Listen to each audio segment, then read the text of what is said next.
This is part 3, and we're going to talk about pointers, their declaration and initialization, and the use of pointers and functions.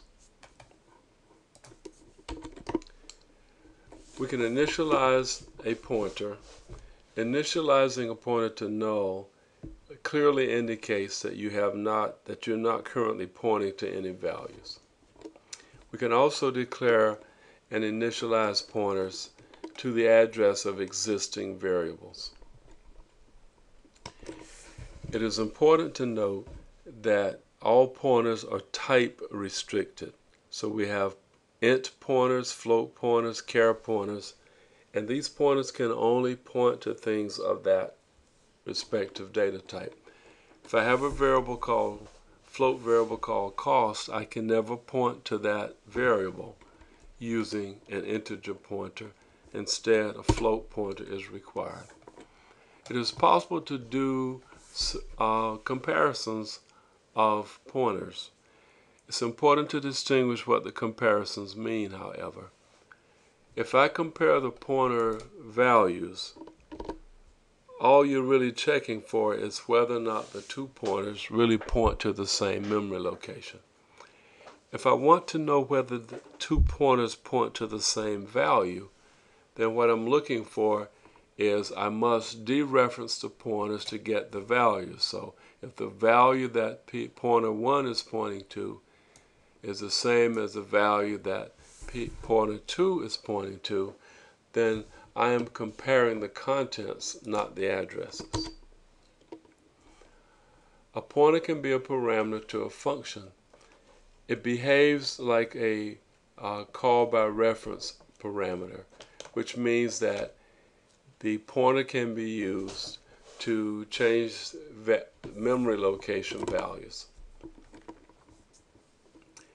It's also required that within the body of the function you can expect to see the dereference operator used to access the contents of the pointers. Here's a quick example. Here's a function, a void function getNum, and as you might imagine, it's going to read the value of an integer. It's being passed a pointer. What's a pointer? The pointer is the address of a memory location that can hold, in this case, an integer value. So we expect to read a value and store that value into the memory cell pointed to by this pointer. Right? In order to call this function, you must give it a pointer. But what's a pointer again? It's just an address. So if you have a variable that exists, an int variable, you need only pass the address of that variable. Another common function that uses pointers is swap. I need to know where one value is stored, where a second value is stored, and then I can swap the values. So the value that was in the first location is now in the second. The value that was in the second is now in the first. In order to call the swap function, we must pass addresses. Address gives me a pointer. Pointer required, address gives me a pointer. It is possible to return pointers from functions. So let's take a look at two ways to do it. One way is I can have a float read function that will read a value and return to you a pointer to that value. So in this case, I can declare a local variable called x, read a value into it, and return the address of it. On the surface, that looks like it's a good idea. But and this is how you would make the call. You have a float pointer, fp, and you're going to call float read. Float read will give you a float pointer back, so I can take the result and store it into fp.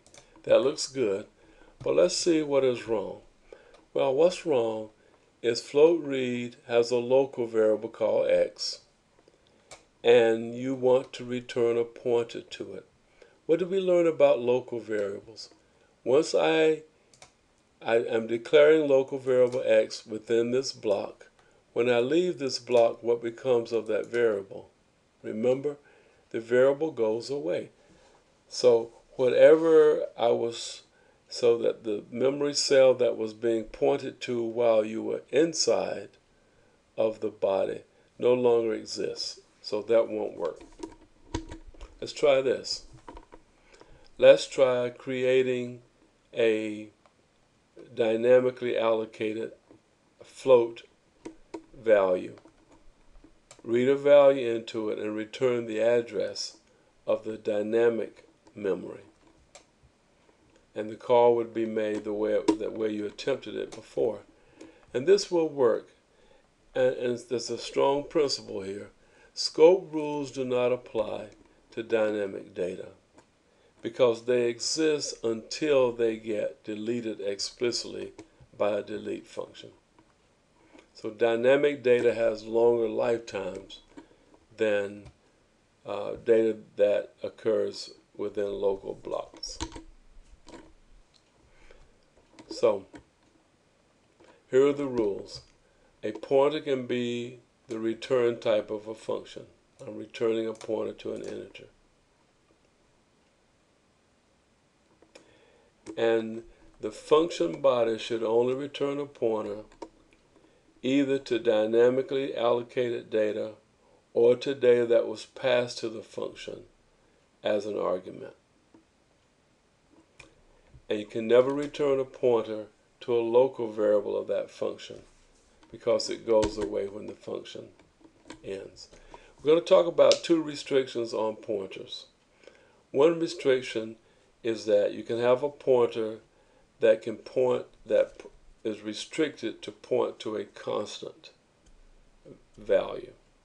That is, the value that it points to can never be changed.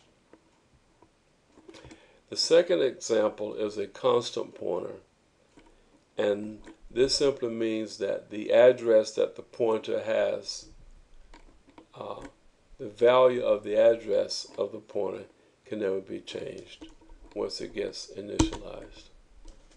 Here's an example of pointers to a constant. Here we're declaring that PP is a pointer, but it's a pointer to a constant double. It does not say that PP is a pointer to a double. It is pointed to a constant double. So again, here's a diagram. What is being pointed to is a constant double. We know we have a pointer because we see the asterisk. The name of the pointer is rates. What about a constant pointer? In this case, we are declaring an integer pointer that is restricted to be a constant, and the value of this pointer will be the address of class size. This pointer can never be reassigned. You can never assign a different address to this pointer. Notice that this pointer is permanently initialized to point to the variable class size. The variable class size is free to change, but you cannot give the pointer a different address. Okay? So we're going to stop here.